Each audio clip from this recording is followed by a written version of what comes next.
नमस्कार दोस्तों, भारत में हिंदी को मातृभाषा माना जाता है। यह हमारे देश के लिए अभिव्यक्ति का सबसे बुनियादी रूप है। यह हमारी राजकीय भाषा है और देश में सबसे अधिक बोली जाने वाली भाषा भी है। भारत के अलावा ये भाषा नेपाल, त्रिनिदाद और टोबैगो, सुरीनाम, मॉरिशस और फिजी आदि देशों में भी बोली जाती है। यही कारण है कि ग्लोबल प्लेटफॉर्म पर इसके बढ़ते प्रचार और प्रसार को देखते हुए विश्व हिंदी दिवस प्रति वर्ष 10 जनवरी को मनाया जाता है। विश्व हिंदी दिवस का उद्देश्य विश्व में हिंदी के प्रचार और प्रसार के लिए जागरूकता पैदा करना, हिंदी के प्रति अनुराग पैदा करना तथा हिंदी को विश्व भाषा के रूप में प्रस्तुत करना है। भारत के पूर्व प्रधानमंत्री मनमोहन सिंह ने 10 जनवरी 2006 को प्रति वर्ष विश्व हिंदी दिवस के रूप में मनाए जाने की घोषणा की थी। उसके बाद से भारतीय विदेश मंत्रालय ने पहली बार विदेश में 10 जनवरी 2006 को विश्व हिंदी दिवस मनाया था। 10 जनवरी सन 1975 में प्रधानमंत्री रही इंदिरा गांधी ने नागपुर में प्रथम विश्व हिंदी सम्मेलन का उद्घाटन किया। प्रारंभ में इसका आयोजन हर चौथे वर्ष में किया जाता था, लेकिन अब यह अंतराल घटाकर 3 वर्ष कर दिया गया है। अब तक 12 विश्व हिंदी सम्मेलन हो चुके हैं, जो मुख्यतः मॉरिशस, नई दिल्ली, त्रिनिदाद व टोबैगो, लंदन, सुरीनाम, न्यूयॉर्क और जोहान्सबर्ग में हुए हैं। 12 विश्व हिंदी सम्मेलन का आयोजन 15 से 17 फरवरी 2023 को विदेश मंत्रालय, भारत सरकार द्वारा फिजी सरकार के सहयोग से फिजी में किया गया था।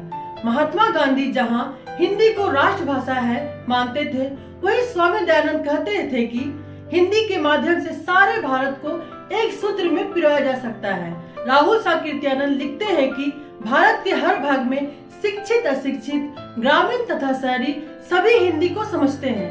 अतः विनोबा भावे जोर देकर कहते हैं कि मैं किसी भी विदेशी भाषा का विरोध नहीं करता, लेकिन मेरे ही देश में हिंदी का सम्मान ना हो, मैं सहन नहीं कर सकता।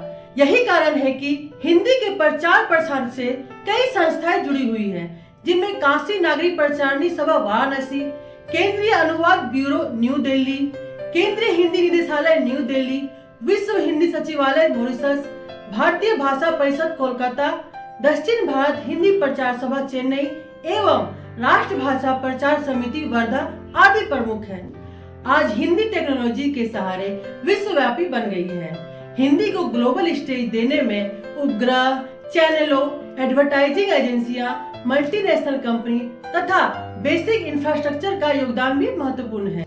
ब्लॉग, फेसबुक, गूगल, ट्विटर इत्यादि इंटरनेट द्वारा दिए गए ऐसे उपकरण हैं जो हिंदी के उपयोग को एक नई दिशा की ओर प्रोत्साहित कर रहे हैं। अब आवश्यकता उसके इस रूप को निखारने की है।